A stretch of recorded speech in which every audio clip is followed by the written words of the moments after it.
En el corazón del desierto de Sonora, donde el sol es un martillo implacable y el aire vibra con un calor que distorsiona el horizonte, yacen los huesos de una fortuna olvidada. La Hacienda Mendoza, en otro tiempo el epicentro del poder y la opulencia en la región, es ahora un esqueleto de adobe y madera carcomida, una tumba abierta al cielo cobalto, sus muros agrietados, que una vez resonaron con el tintineo de copas de cristal y las promesas del progreso porfiriano, ahora solo escuchan el silbido del viento que se cuela por las ventanas vacías.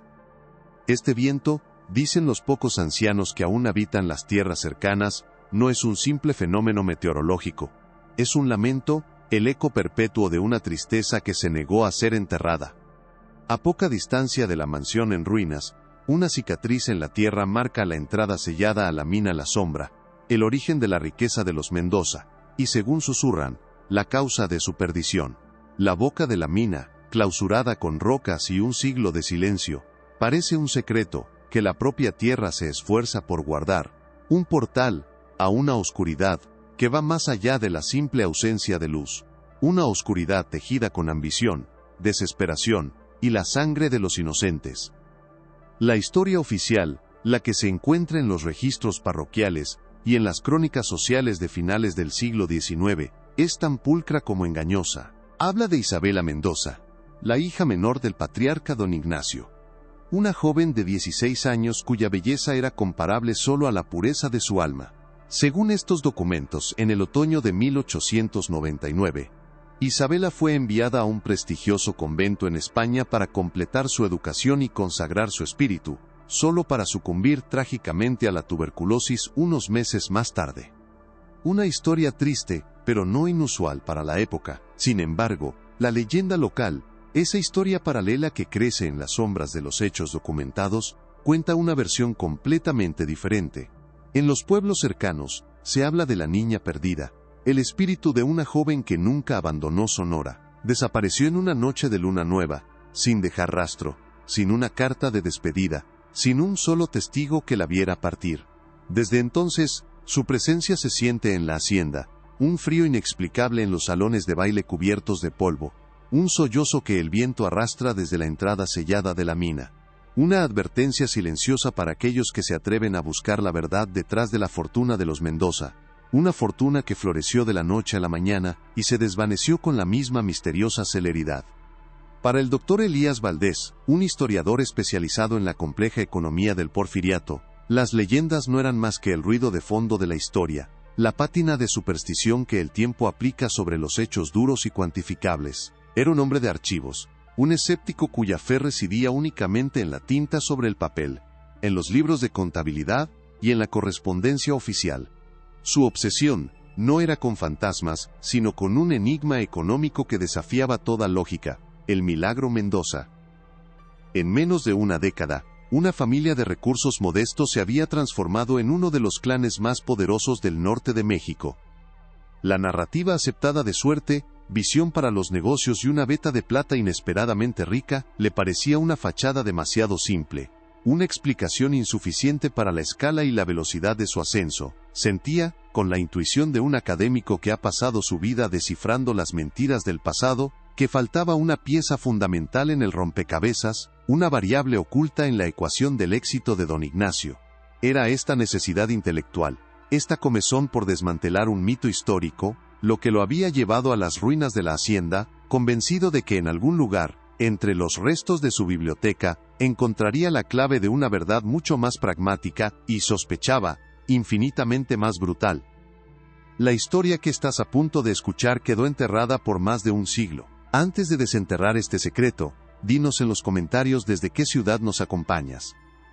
Y si te fascinan los misterios oscuros como este, asegúrate de estar suscrito. El permiso especial para catalogar los restos de la Biblioteca Mendoza antes de su inminente demolición fue para Valdés, el equivalente a una llave que abre una tumba faraónica. Al cruzar el umbral de la estancia, el aire se volvió denso, cargado con el olor a papel antiguo, a humedad y a un abandono profundo. El silencio era casi físico, una presión en los oídos rota únicamente por el crujido de la madera podrida bajo sus pies. Estanterías monumentales, vacías en su mayoría, se alzaban como costillas de una bestia muerta. Unos pocos volúmenes encuadernados en cuero yacían esparcidos por el suelo, devorados por las termitas y la indiferencia. En el centro de la habitación, dominando el espacio, se encontraba el escritorio de don Ignacio, una pieza maciza de caoba cubierta por una gruesa capa de polvo del desierto. Mientras el sol de la tarde se filtraba por los ventanales rotos, proyectando largas sombras que danzaban como espectros, Valdés sintió el peso de la historia a su alrededor. Los retratos familiares, colgados torcidamente en las paredes manchadas, parecían observarlo con ojos vacíos, sus sonrisas pintadas transformadas por el tiempo en muecas de advertencia. Su tarea era meramente académica, un inventario de lo que quedaba, pero no pudo evitar la sensación de ser un intruso, un profanador de un lugar que guardaba celosamente sus secretos. Pasó horas, trabajando metódicamente, catalogando los títulos restantes, tomando notas sobre el estado de los muebles, respirando el polvo de décadas. Fue un movimiento casi accidental, un gesto de cansancio al apoyarse en el pesado escritorio, lo que cambió el curso de su investigación para siempre. Sus dedos rozaron un panel lateral ornamentado y sintió una ligera holgura, una imperfección en la madera que no debería estar allí. La curiosidad, esa herramienta indispensable de todo historiador, se apoderó de él. Con cuidado presionó y deslizó el panel, revelando no un cajón, sino un compartimento secreto, un hueco oscuro dentro de la estructura del mueble. El corazón le latió con la adrenalina del descubrimiento. Introdujo la mano en el interior, y sus dedos encontraron el tacto frío y liso del cuero. Extrajo un pequeño libro, no más grande que la palma de su mano, sin título en su lomo. No era un diario personal, cuyas páginas suelen contener reflexiones y emociones. Al abrirlo, Valdés comprendió de inmediato que tenía en sus manos algo mucho más frío, más metódico, y por lo tanto, infinitamente más aterrador.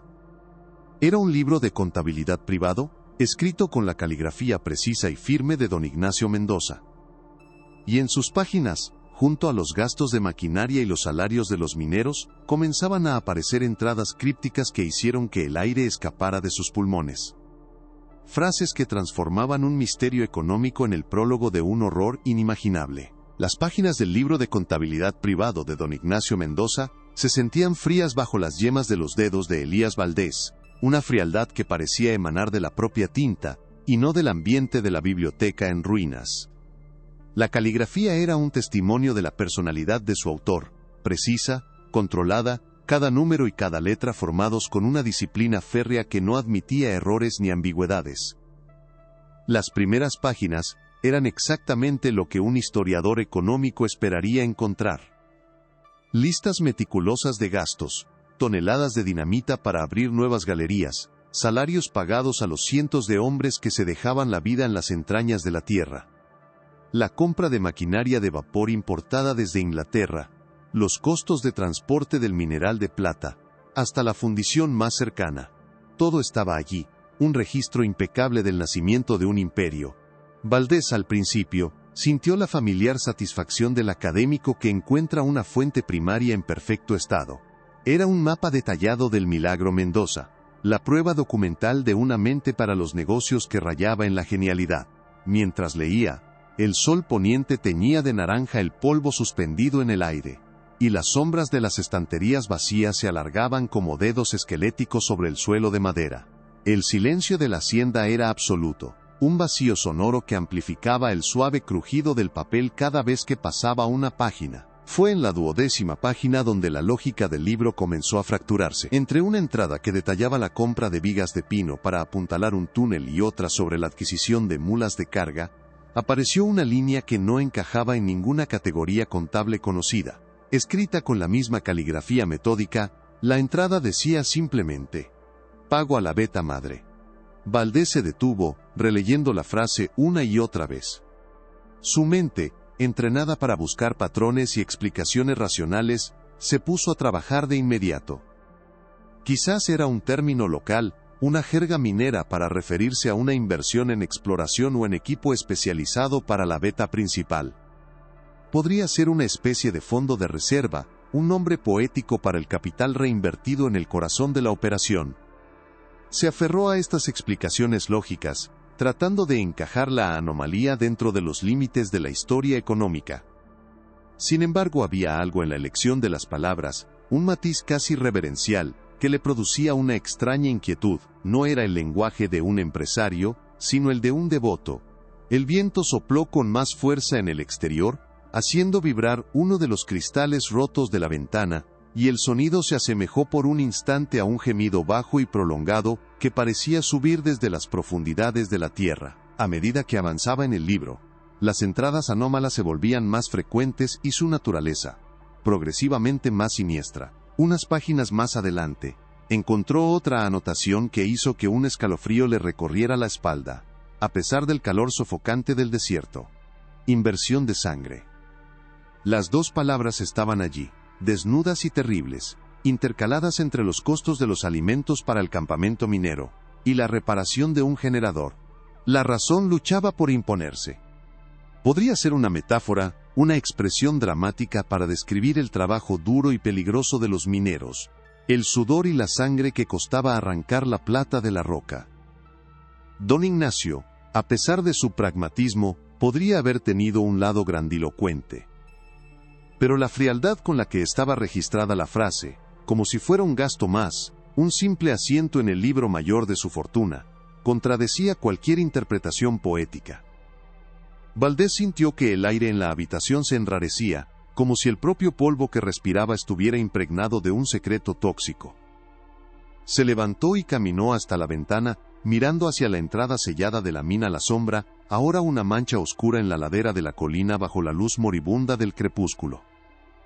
La conexión entre el libro que sostenía y la cicatriz en la tierra se sentía cada vez más palpable, un hilo invisible que unía la ambición documentada en el papel con una oscuridad que aún latía bajo la superficie. Regresó al escritorio, con el corazón martilleándole en el pecho con una mezcla de miedo y una fascinación irresistible. Sabía que estaba al borde de algo terrible, una verdad que la historia había decidido olvidar, o peor aún, que había sido deliberadamente enterrada. Pasó las páginas con una urgencia febril, sus ojos escaneando las columnas de números en busca de la siguiente pieza del rompecabezas.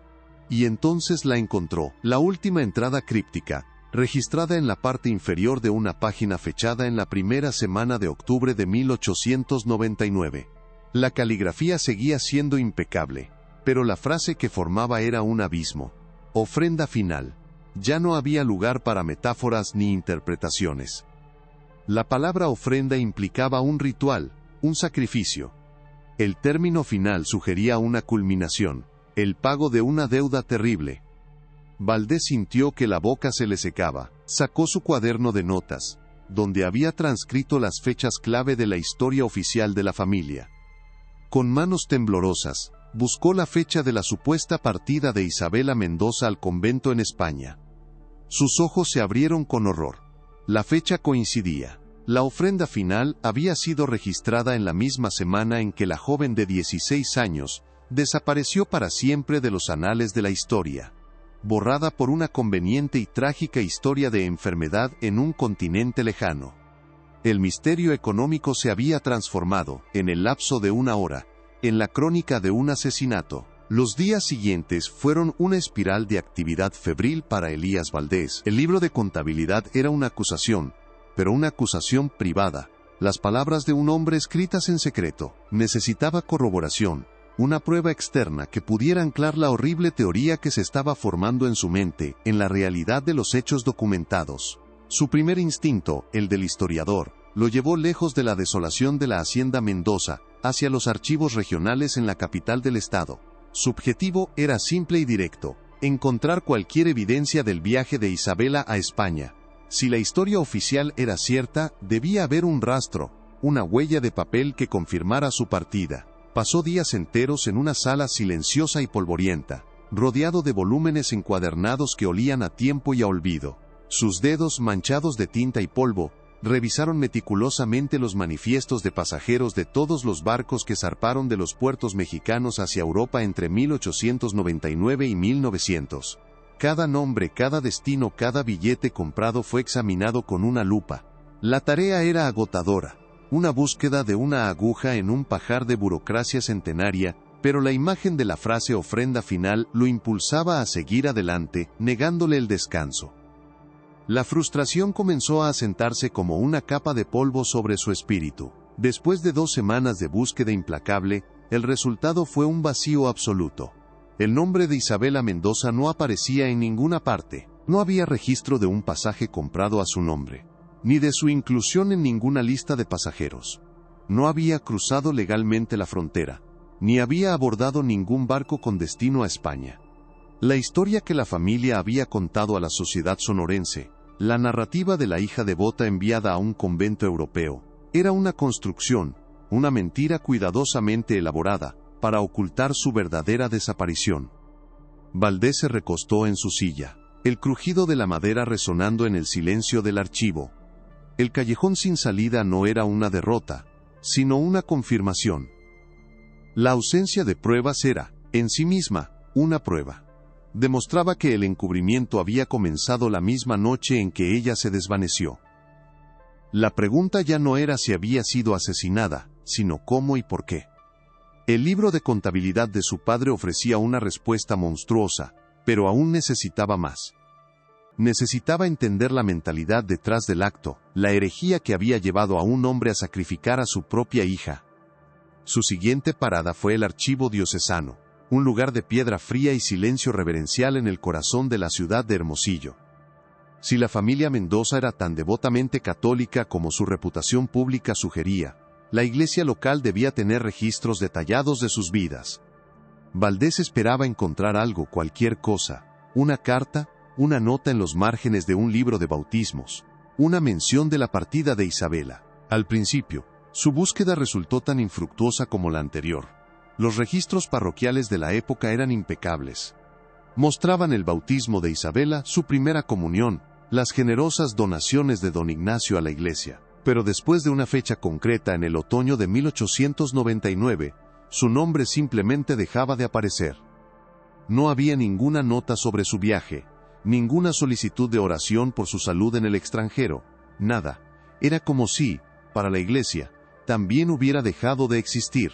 La pulcritud de los registros era sospechosa, una limpieza demasiado perfecta, que sugería una omisión deliberada, un silencio cómplice o forzado. Fue la curiosidad de un anciano archivero, un hombre que había pasado 50 años custodiando los secretos de la diócesis, lo que le abrió una nueva puerta. Intrigado por la insistencia de Valdés, y por el nombre de la familia Mendoza, que aún resonaba con ecos de poder y tragedia, el anciano lo guió a una sección menos consultada del archivo. Allí, en cajas de madera sin etiquetar, se guardaba la correspondencia confidencial entre los párrocos de las zonas rurales y el obispo. Era un tesoro de susurros, miedos y advertencias que nunca llegaron a los oídos de los feligreses. Después de horas de búsqueda entre legajos de cartas atadas con cintas descoloridas, Valdés encontró lo que buscaba. Una serie de misivas del padre Mateo, el sacerdote que servía en la pequeña iglesia cercana a la hacienda Mendoza. La primera carta era formal, llena de respeto, pero a medida que pasaban los meses, el tono se volvía cada vez más urgente, casi desesperado. La caligrafía, normalmente fluida y elegante, se había convertido en una serie de trazos afilados y espasmódicos, la pluma de un hombre que escribía con una mano temblorosa. Valdés sintió que el corazón se le aceleraba mientras leía las palabras del sacerdote aterrorizado. El padre Mateo no se atrevía a ser explícito, como si temiera que sus propias palabras pudieran invocar el mal del que era testigo, pero su mensaje era inequívoco.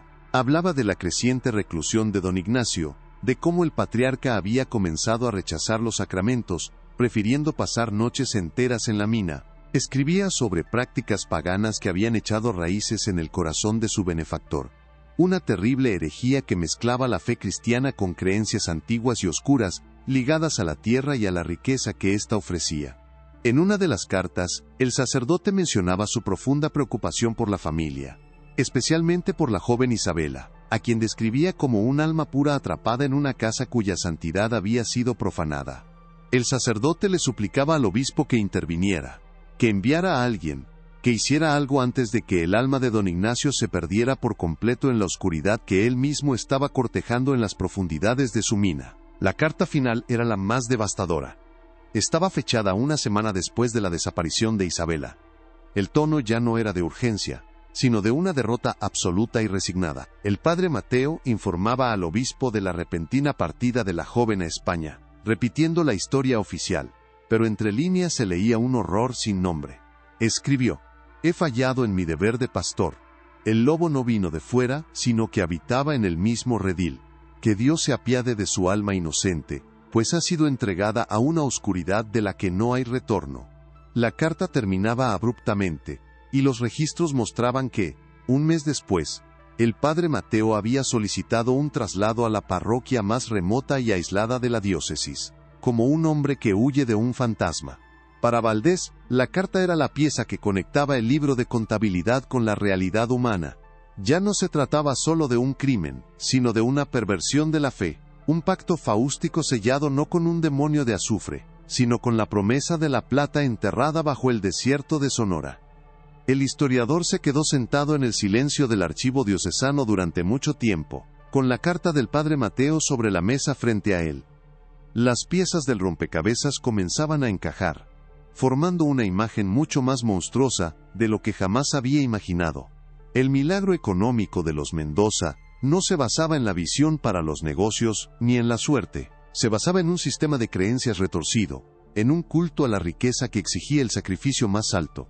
Don Ignacio Mendoza, el pilar de la sociedad, el hombre del progreso, no era un simple empresario ambicioso, era el sumo sacerdote de una religión oscura y personal, y su mina, la sombra, era su templo.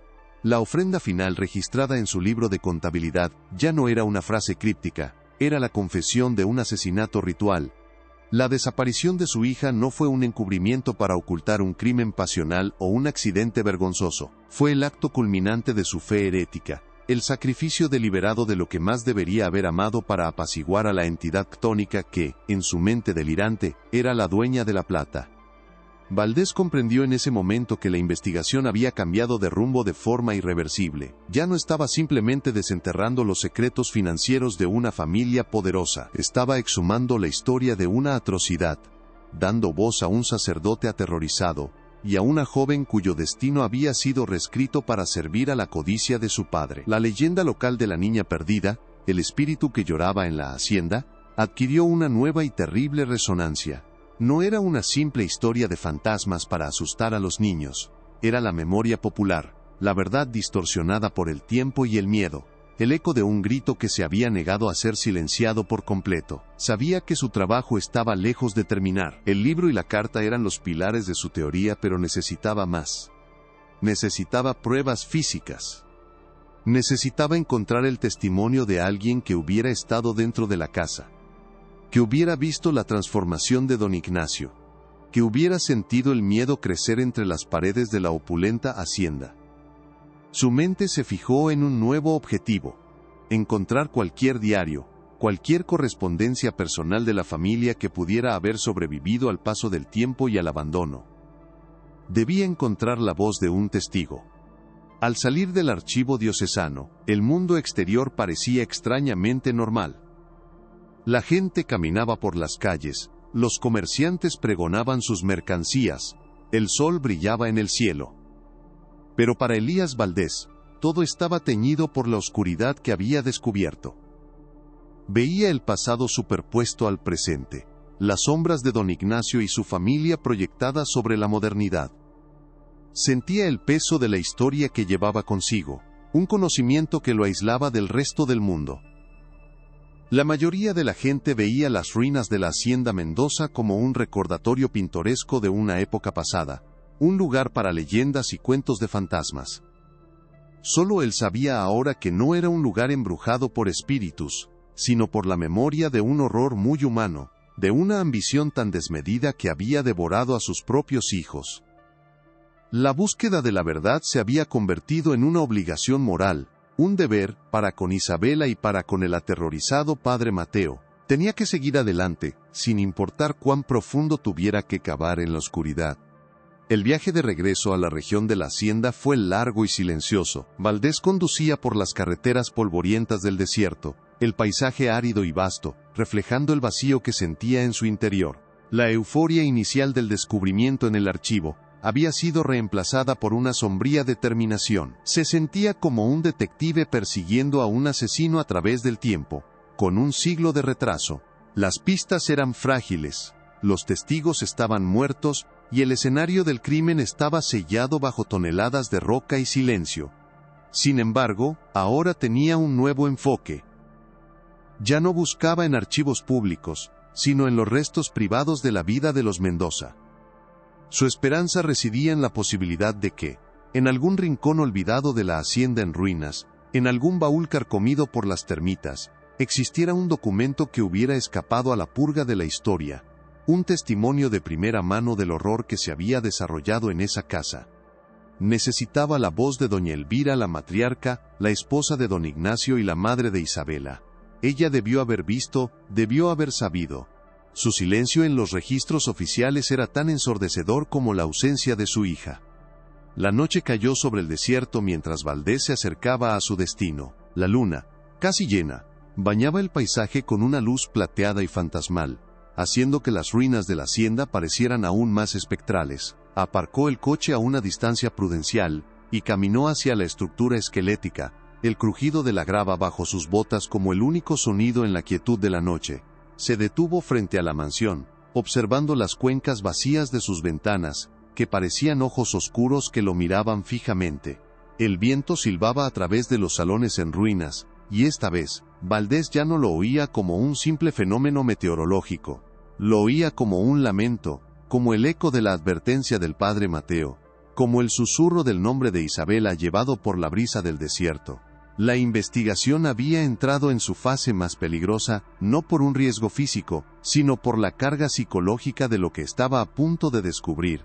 Sabía que el siguiente paso lo llevaría más adentro del corazón de la familia Mendoza, un lugar donde los secretos no solo estaban enterrados, sino que habían sido protegidos por un pacto de silencio y sangre.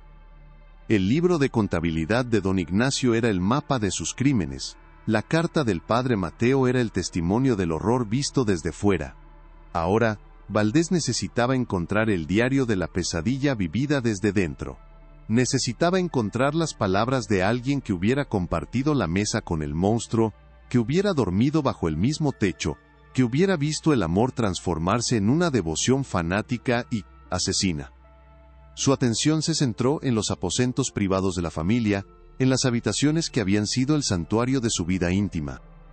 En algún lugar de ese laberinto de polvo y decadencia, esperaba encontrar un baúl, una caja de sombreros, un joyero con un fondo falso, cualquier receptáculo de los pensamientos y miedos de doña Elvira. La historia oficial la retrataba como una esposa piadosa y sumisa, una figura decorativa en el imperio de su marido.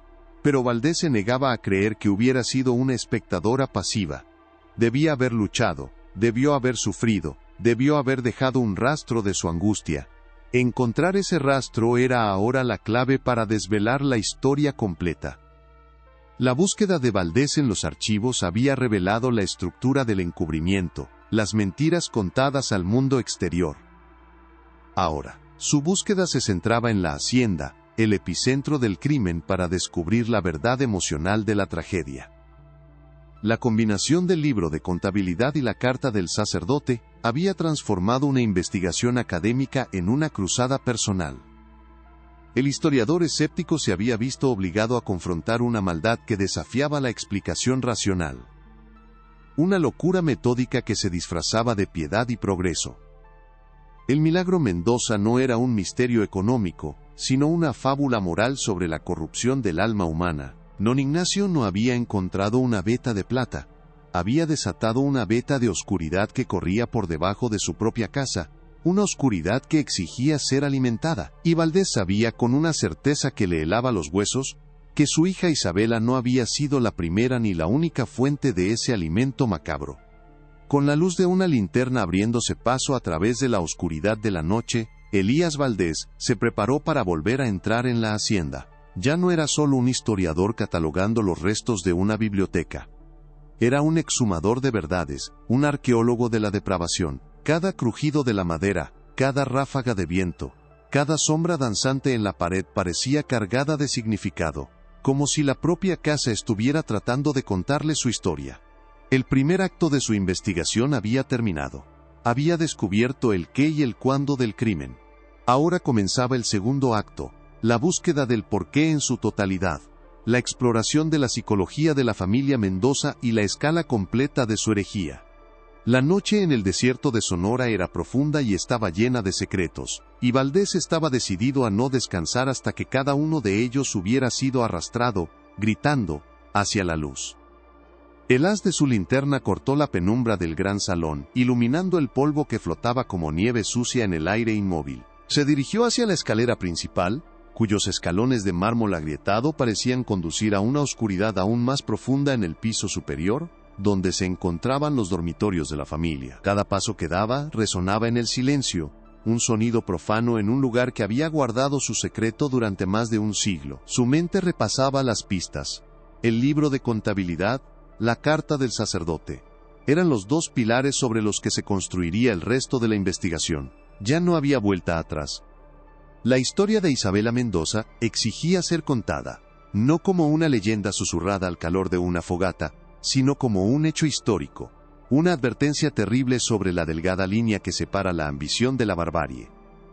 La verdad estaba allí, en algún lugar entre esas paredes manchadas, esperando al único hombre lo suficientemente obsesionado como para encontrarla. El descubrimiento de la correspondencia del padre Mateo había sido el punto de inflexión. Había proporcionado el contexto moral y espiritual para los fríos y metódicos asientos contables de don Ignacio. El crimen no fue un acto de locura impulsiva, sino el resultado de una filosofía, una teología retorcida que había suplantado a la fe.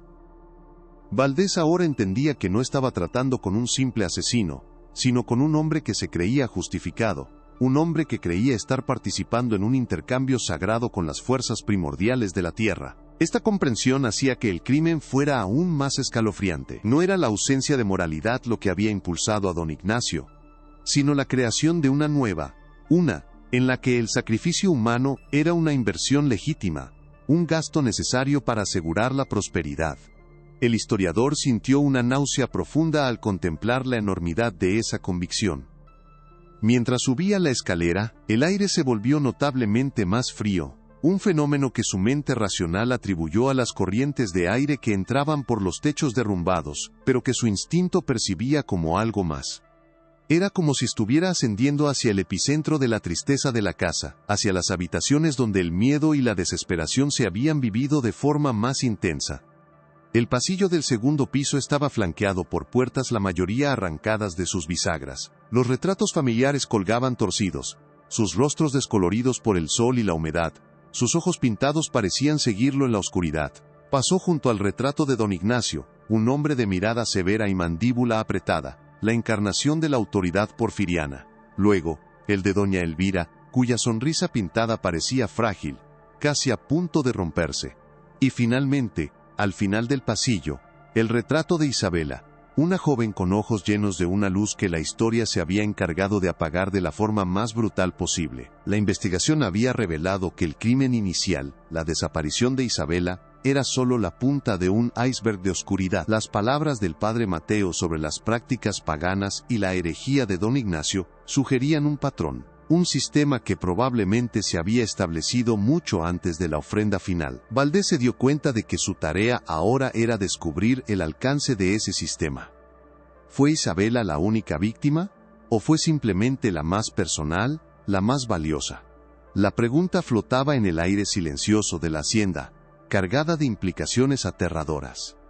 El libro de contabilidad no mencionaba otros nombres, pero su lenguaje codificado podría ocultar más muertes, más sacrificios disfrazados de gastos operativos o de accidentes mineros. La verdad, sospechaba, era mucho más prolífica en su maldad de lo que nadie sé. La búsqueda de la voz de doña Elvira llevó a Elías Valdés de vuelta a las entrañas de la hacienda en ruinas, esta vez con un propósito tan específico que se sentía como una profanación quirúrgica. Dejó atrás la biblioteca, el dominio público de don Ignacio, y se adentró en el ala privada de la casa, un santuario de intimidad ahora violado por el tiempo y la decadencia. El aire aquí era diferente, más denso, cargado no solo con el olor a humedad y madera podrida, sino con una fragancia fantasmal de perfume de violetas y jabón de lavanda, como si la esencia misma de la vida femenina que una vez habitó esos cuartos se negara a desvanecerse por completo. Su linterna barrió las paredes de los aposentos de la matriarca, revelando papel tapiz desprendido en tiras que colgaban como piel muerta, un tocador de plata deslustrada y un armario con las puertas abiertas, mostrando un interior vacío como una boca desdentada. Valdés se movía con una lentitud reverencial, consciente de que cada objeto que tocaba, cada tabla del suelo que crujía bajo su peso, era un artefacto de una vida de silencioso sufrimiento. Su objetivo no era un documento oficial, sino un receptáculo de secretos, un lugar donde una mujer atrapada en una pesadilla podría haber escondido su alma. Buscaba un baúl, una caja de costura, cualquier cosa que la mirada pragmática de su marido hubiera considerado insignificante y por lo tanto, hubiera pasado por alto.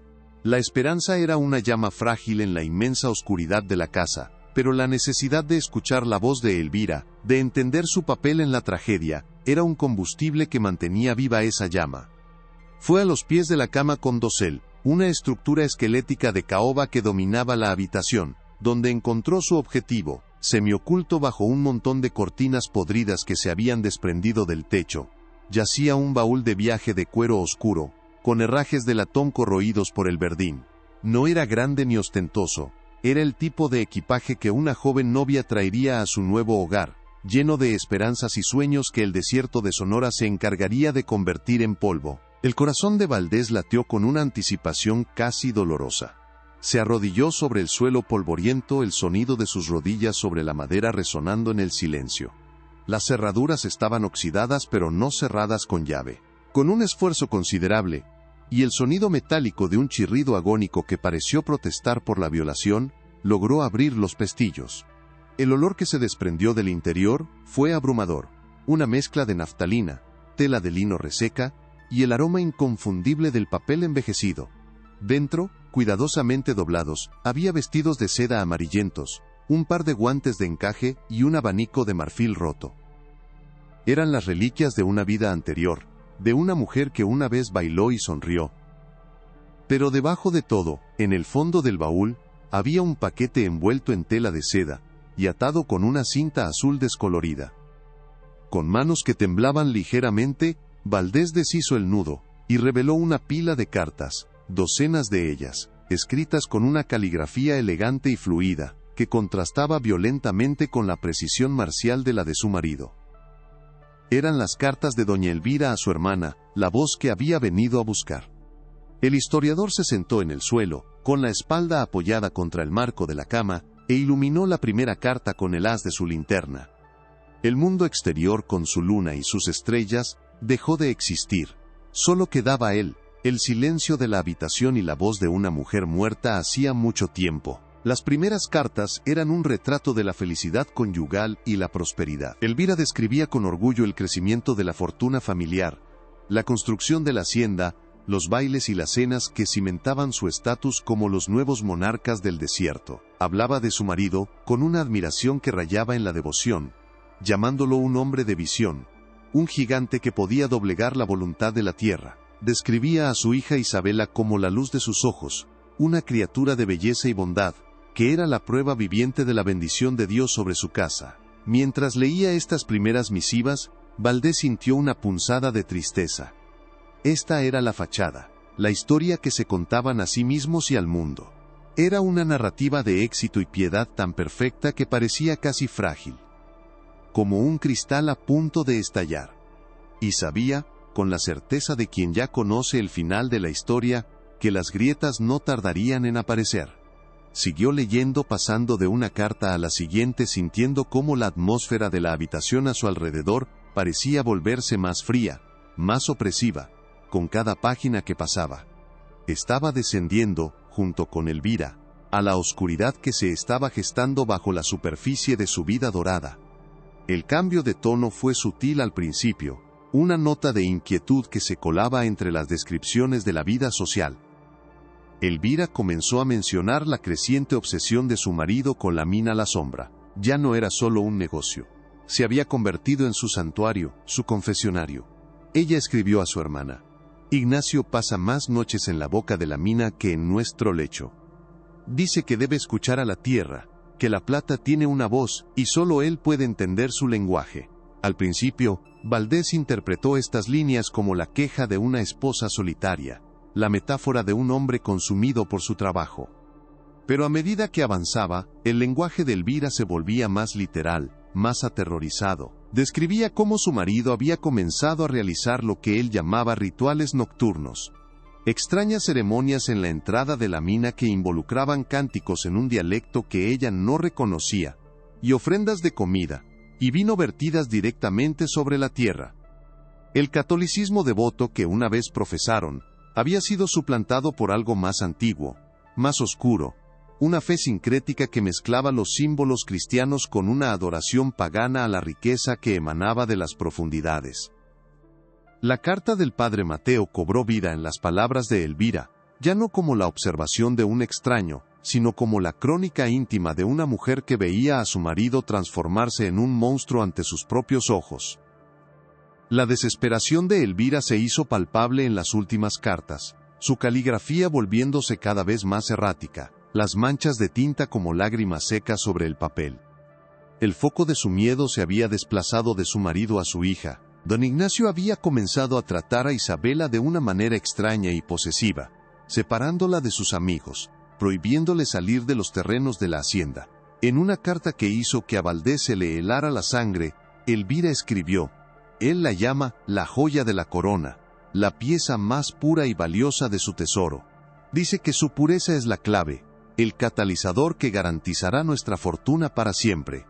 Ya no la mira con los ojos de un padre sino con los de un sacerdote que contempla a su sacrificio. Cada palabra era una puñalada, la confirmación de la teoría más monstruosa. El libro de contabilidad de Ignacio era el plan, la carta del sacerdote era la advertencia, y estas cartas eran el testimonio del horror desde su epicentro. Elvira no había sido una cómplice silenciosa, había sido una prisionera, una testigo impotente de la locura de su marido, una madre que veía cómo la soga se apretaba lentamente alrededor del cuello de su hija. La última carta del fajo estaba fechada 2 días antes de la desaparición de Isabela. Era corta, casi ilegible. Decía simplemente: mi hermana, reza por nosotros. Esta noche, Ignacio llevará a la niña a la mina para presentarla a la Beta Madre. Que Dios tenga piedad de su alma, porque su padre no la tendrá. El silencio que siguió a la lectura de la última carta fue absoluto. Valdés permaneció inmóvil durante un tiempo que no pudo medir. Con las cartas en su regazo, el haz de la linterna temblando en su mano, el aire en la habitación se sentía tan pesado que era difícil respirar. La historia ya no era un rompecabezas académico, era una tragedia humana de una magnitud insoportable. Había encontrado la voz de Elvira, y su testimonio era más devastador de lo que jamás podría haber imaginado. Ahora tenía el qué, el cuándo, el cómo y el por qué. Tenía la confesión del asesino en su libro de contabilidad, la corroboración de un testigo externo en la carta del sacerdote y el diario de la pesadilla en las cartas de la madre. El cuadro estaba casi completo, pero faltaba una última pieza, la más tangible de todas, el escenario del crimen. La leyenda, los documentos y las cartas apuntaban todos a un solo lugar, el corazón oscuro del Imperio Mendoza. La mina, la sombra. Sabía que su investigación no estaría completa hasta que no viera con sus propios ojos lo que había en las profundidades. Hasta que no pisara el suelo donde la ofrenda final había tenido lugar. La búsqueda de la verdad exigía un último descenso, no a los archivos, sino a la propia tierra. Impulsado por esta nueva y sombría determinación, Valdés dedicó las siguientes semanas a una tarea diferente. Dejó atrás los archivos polvorientos y se sumergió en los registros de la propiedad y la ingeniería del Estado. Su objetivo era encontrar los planos originales de la mina La Sombra. Si don Ignacio había construido un lugar específico para sus rituales, un santuario para su dios oscuro, debía haber una anomalía en el diseño de la mina. Un espacio que no tuviera una función puramente extractiva. La búsqueda fue ardua. La mayoría de los registros de las pequeñas operaciones mineras del siglo XIX se habían perdido o destruido. Pero la mina Mendoza no era una operación pequeña, era una de las más grandes de la región, y su construcción había requerido la aprobación de ingenieros gubernamentales. Después de días de revisar mapas topográficos y solicitudes de permisos, finalmente los encontró, enrollados y olvidados en un tubo de cartón en el sótano del Archivo de Obras Públicas. Eran unos planos magníficos, dibujados a mano con una precisión exquisita, detallando cada galería, cada pozo de ventilación, cada viga de soporte de la vasta red subterránea que era la sombra. Desenrolló los frágiles planos sobre una gran mesa, el papel crujiendo en protesta. A primera vista, todo parecía normal, un diseño eficiente y lógico para la extracción de mineral de plata. Trazó con el dedo las galerías principales, los túneles secundarios, los pozos que se hundían cientos de metros en la tierra, pero su ojo, ahora entrenado para buscar la anomalía, la pieza que no encajaba, no tardó en encontrarla. En el corazón mismo de la veta más rica, la que había dado origen a la fortuna de los Mendoza, había una pequeña cámara dibujada con líneas más finas. No estaba conectada a ninguna galería principal por un túnel de transporte. No tenía pozos de ventilación. Su existencia no tenía ningún sentido desde el punto de vista de la ingeniería minera. Era un callejón sin salida deliberado, una habitación secreta excavada en la roca viva. El corazón de Valdés dio un vuelco, y entonces vio el pequeño símbolo dibujado junto a la cámara. Una marca que el ingeniero original podría haber descartado como una simple anotación o un garabato, pero Valdés lo reconoció al instante. Era el mismo símbolo, una espiral con 3 líneas que irradiaban desde su centro, que estaba grabado en la cubierta de cuero del libro de contabilidad privado de don Ignacio. Era la firma del culto, la marca del templo. Había encontrado el altar. La posesión de los planos cambió la naturaleza de la investigación de teórica a práctica. Valdés ya no era solo un historiador, era el líder de una expedición a una tumba olvidada. Reunió a un pequeño equipo, un par de geólogos experimentados y un equipo de mineros especializados en la reapertura de pozos antiguos y peligrosos. Les presentó su caso, no como la búsqueda de un sacrificio humano, sino como un proyecto de arqueología industrial, un intento de acceder a una sección sellada de la mina para estudiar las técnicas mineras del Porfiriato. Era una verdad a medias, pero suficiente para asegurar su cooperación. El trabajo en la entrada sellada de la sombra fue lento y peligroso. Toneladas de roca y tierra, acumuladas durante un siglo de abandono, tuvieron que ser retiradas con cuidado. El aire que emanaba de la abertura a medida que se despejaba era viciado y frío, un aliento fétido de las profundidades que olía a roca húmeda, a metal oxidado y a algo más, algo orgánico y antiguo, como tierra de cementerio. Los mineros, hombres supersticiosos por naturaleza, trabajaban en un silencio tenso, haciendo la señal de la cruz cada vez que una roca se desprendía de forma inesperada. Valdés observaba, su paciencia puesta a prueba, sabiendo que cada metro que avanzaban los acercaba a la confirmación física de un horror que hasta ahora solo existía en el papel y en su mente. Después de casi una semana de trabajo incesante, el túnel principal finalmente quedó despejado. El interior de la mina era como la garganta de una bestia muerta. Las vigas de madera estaban cubiertas de un moho blanquecino y resbaladizo, y el goteo constante de agua de las paredes de roca era el único sonido, un eco que sonaba como el latido de un corazón lento y moribundo. Guiados por la luz de sus potentes linternas y por la copia de los planos que Valdés sostenía en sus manos, se adentraron en el laberinto subterráneo. El aire se volvía más frío y denso con cada paso. Siguieron la galería principal, pasando por túneles secundarios que se ramificaban como costillas. Finalmente, llegaron al punto indicado en los planos. Frente a ellos había una pared de roca sólida. No había ninguna puerta, ningún túnel visible. Parecía un simple final de la galería. Por un momento, una duda helada se apoderó de Valdés. ¿Y si se había equivocado? ¿Y si la cámara era solo un plan no realizado, una idea abandonada? Pero los geólogos, examinando la pared con más detenimiento, notaron la diferencia en la textura de la roca. Era un muro falso, construido con una habilidad notable para mezclarse con el entorno. Había sido diseñado para ocultar, para sellar permanentemente lo que había al otro lado. La demolición del muro falso se hizo con un cuidado extremo, usando pequeñas cargas controladas para no desestabilizar la estructura circundante. El sonido de la explosión fue ahogado y antinatural en el espacio confinado, y el polvo que se levantó tardó varios minutos en asentarse. Cuando el humo se disipó, reveló una abertura oscura y estrecha, no más grande que un hombre. Un silencio expectante cayó sobre el pequeño grupo. Nadie quería ser el primero en entrar. Valdés, sintiendo el peso de su propia obsesión, tomó una linterna y se deslizó por la abertura.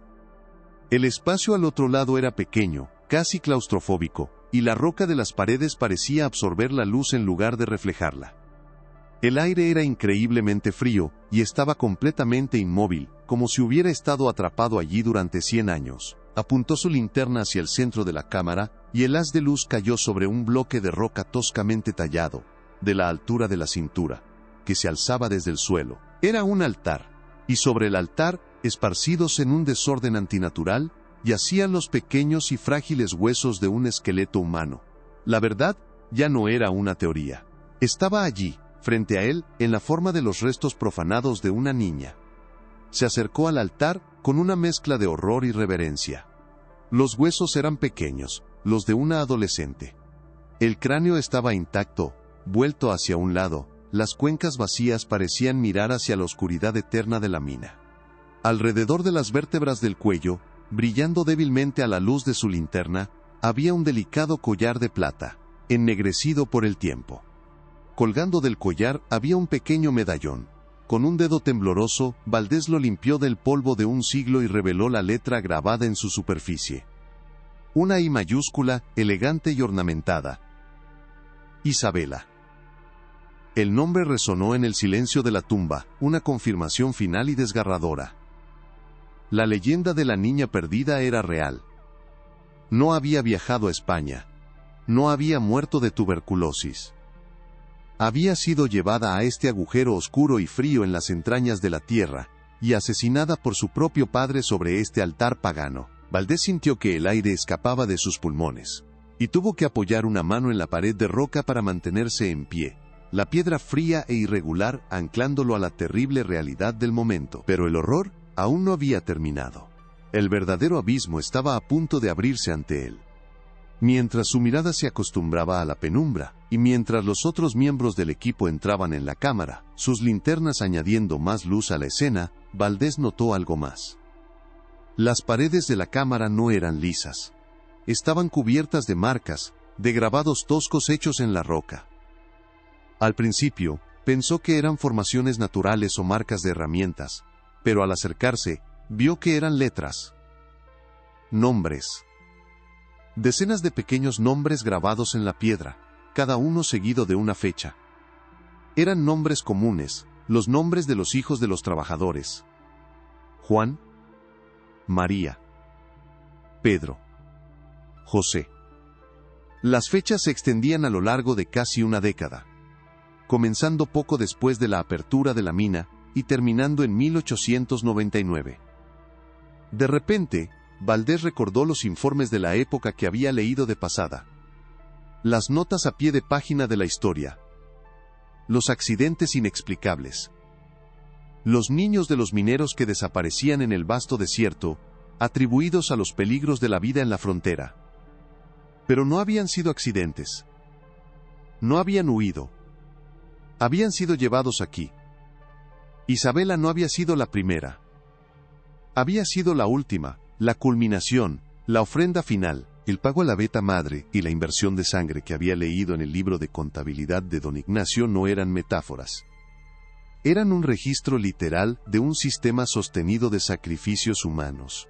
La fortuna de los Mendoza no se había construido sobre plata. Se había construido sobre los huesos de niños inocentes. ¿Qué parte de esta sombría revelación te ha impactado más? Deja tu reacción en los comentarios. La revelación cayó sobre Elías Valdés con la fuerza de un derrumbe. El aire en la cámara pareció volverse tóxico, cada respiración una inhalación de maldad pura. La escala del horror era inimaginable. Don Ignacio Mendoza no era solo un asesino, era un monstruo en serie, un depredador que se había alimentado de las familias más vulnerables que dependían de él para su sustento. Había creado un sistema de terror, un culto a la codicia que exigía un tributo constante de sangre inocente. La opulencia de la hacienda, los bailes, la reputación de piedad, todo había sido una fachada construida sobre una cripta. El historiador se alejó del altar, tropezando hacia atrás hasta que su espalda golpeó la pared opuesta. Se deslizó hasta el suelo, la linterna cayendo de su mano y proyectando sombras danzantes y grotescas sobre los nombres grabados en la roca. Los mineros que lo acompañaban estaban paralizados, sus rostros pálidos y desencajados a la luz de sus lámparas, el horror superando cualquier superstición que pudieran haber tenido. Habían venido a buscar artefactos de la historia industrial, y habían encontrado un matadero. El silencio en la cámara era ahora el silencio de un cementerio, un silencio pesado con los gritos no escuchados de docenas de niños. El misterio del milagro Mendoza estaba resuelto, pero la verdad era un cáncer que devoraba cualquier noción de progreso o civilización. Valdés levantó la vista hacia los nombres en la pared, cada uno un testimonio silencioso de una vida robada. Comprendió la verdadera naturaleza del pacto de don Ignacio. No fue un acto único de desesperación, sino una política empresarial calculada y fría. Cada vez que la producción de plata disminuía, cada vez que una veta parecía agotarse, se realizaba otro sacrificio para apaciguar a la veta madre, para alimentar a la entidad oscura que él creía que gobernaba su fortuna. Isabela, su propia hija, no fue un acto de locura, sino la inversión definitiva, la ofrenda más valiosa destinada a asegurar la prosperidad para siempre. La mente del historiador, entrenada para encontrar orden y lógica en el pasado, luchaba por procesar una lógica tan perversa, una racionalidad tan completamente desprovista de humanidad.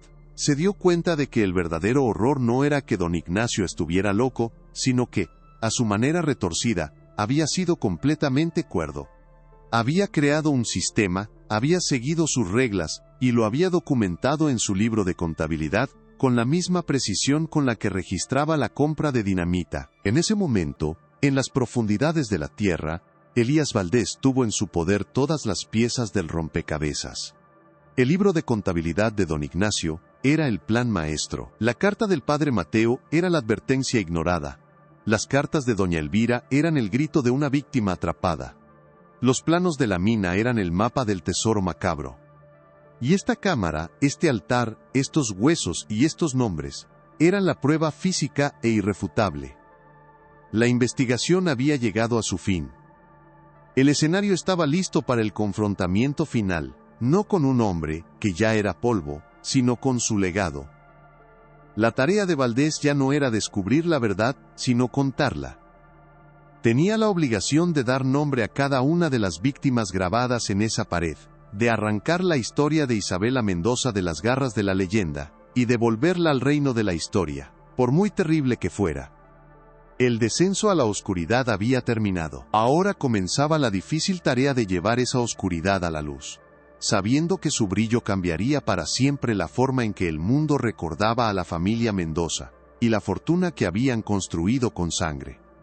La verdad, una vez desenterrada, exige ser contada en su totalidad, no como una serie de hechos fríos, sino como la reconstrucción de un latido de corazón detenido por el horror. La noche en que Isabela Mendoza se convirtió en la ofrenda final, no fue una noche de tormenta ni de presagios celestiales, sino una noche de una calma aterradora, con un cielo tan lleno de estrellas, que parecía una burla a la oscuridad, que estaba a punto de desatarse bajo tierra. La reconstrucción de esa noche, a partir de las cartas de Elvira, y la fría lógica del libro de Ignacio, pinta una procesión solemne y silenciosa. Don Ignacio, con el rostro como una máscara de granito, impasible y resuelto, guiando el camino con una lámpara de aceite cuyo resplandor apenas arañaba la negrura de la boca de la mina. A su lado, no luchando sino caminando como un autómata con el alma ya rota, iba doña Elvira, su silencio un grito más fuerte que cualquier palabra, su mano agarrando un rosario que ya no ofrecía consuelo, sino que era solo el recuerdo de un Dios que la había abandonado. Y entre ellos, con un vestido blanco que parecía un sudario a la luz de la lámpara, caminaba Isabela, de 16 años, sus ojos dos pozos de un terror tan profundo que ya había superado las lágrimas. El descenso a las profundidades de la sombra fue un viaje a través de las capas del infierno personal de Ignacio, un descenso al corazón de su fe retorcida, donde el eco de sus pasos se mezclaba con el goteo constante del agua, como el tic-tac de un reloj que contaba los últimos segundos de la vida de su hija. No hubo palabras, solo la obediencia del miedo y la autoridad inquebrantable de un patriarca que se había convertido en el sumo sacerdote de su propia y sangrienta religión. De vuelta en el presente, en la quietud sepulcral de la cámara, Elías Valdés comprendió la verdadera naturaleza del monstruo. No era la obra de un loco que escuchaba voces en la oscuridad. Era la obra de un contable, de un empresario que había encontrado la variable más eficiente para maximizar sus ganancias. Cada nombre grabado en la pared era un asiento en su libro mayor de la depravación. Cada vida infantil robada, una inversión calculada para asegurar otro mes de prosperidad, otro cargamento de plata. La mente de Valdés, entrenada para buscar patrones económicos, encontró uno aquí, el más perverso de todos. Conectó los nombres de los niños con las fechas de las fluctuaciones en la producción de la mina, con los rumores de accidentes y desapariciones que la historia oficial había descartado como los inevitables peligros de la vida en la frontera. Don Ignacio no había elegido a sus víctimas al azar. Había depredado a las familias de sus propios trabajadores, a aquellos que más confiaban en él, sabiendo que su pobreza y su falta de poder los convertían en testigos silenciosos, en víctimas cuya ausencia apenas dejaría una onda en la superficie de la sociedad. La inversión de sangre no era una metáfora poética, era una estrategia de negocio, y la cámara secreta no era un templo a un dios oscuro, sino la sala de juntas donde se cerraban los tratos más terribles, una cámara de compensación donde se intercambiaban almas por mineral. El historiador sintió una oleada de náuseas, no solo por el asesinato, sino por la racionalidad metódica y escalofriante que lo había orquestado todo. La salida de la mina fue como un renacimiento a un mundo que ya no podía ser visto de la misma manera. La noticia de lo que se encontró en las profundidades de la sombra se extendió como un incendio forestal en el desierto, una onda expansiva de horror que destrozó un siglo de leyendas y mentiras. Lo que siguió fue una sombría y meticulosa coreografía de la justicia tardía. Equipos de forenses y arqueólogos descendieron a la cámara, trabajando bajo la dura luz de las lámparas industriales para documentar y recuperar cada frágil hueso, cada pequeño fragmento de evidencia. Los nombres en la pared fueron fotografiados, catalogados y cruzados con los registros de nacimiento y defunción de la época, dando finalmente identidad a los susurros y a los miedos de generaciones. La Hacienda Mendoza, el símbolo del progreso, se convirtió en un monumento a la barbarie. Y la mina La Sombra, la fuente de la riqueza, fue declarada un camposanto. Tras la recuperación de todos los restos, la entrada no fue simplemente sellada. Fue sepultada bajo toneladas de hormigón. Un acto final y definitivo, para asegurar que la oscuridad que don Ignacio había desatado, nunca más volviera a ver la luz del día. El nombre de Mendoza, una vez sinónimo de poder y piedad, se convirtió en una mancha imborrable en la historia de Sonora, una advertencia de que los monstruos más terribles no son los que se esconden en las sombras, sino los que construyen imperios a plena luz del sol. El hombre que salió de esa mina no era el mismo que había entrado. El doctor Elías Valdés, el académico escéptico que buscaba una explicación pragmática para un milagro económico, había encontrado una verdad que trascendía la lógica de los libros de contabilidad.